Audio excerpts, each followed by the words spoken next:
অনেক রকমের ফুল আছে, অনেক সুন্দর দেখতে। এখানেও আছে একটা,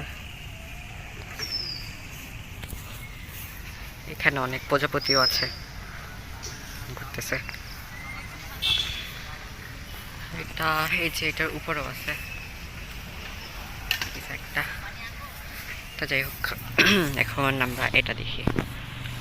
ও, ক্যামেরাতে এটা গ্লো করতেছে, অনেক সুন্দর। এটা সেমই মনে হয়, এটাও সেম, এটা একটু বড়। অ্যান্ড এটা এখানে এইটাও সেম গাছ, এটা একটু বেশি বড় বড়। অ্যান্ড এটা, হ্যাঁ এটাও সেম, এটা আবার অনেক বেশি বড়, উপরে ডিজাইন করা। অ্যান্ড এখানে সব সেম। এখানে কিছু একটা বিশ্ববিদ্যালয় মনে হয়, দেখি আমরা এখানেও যাই।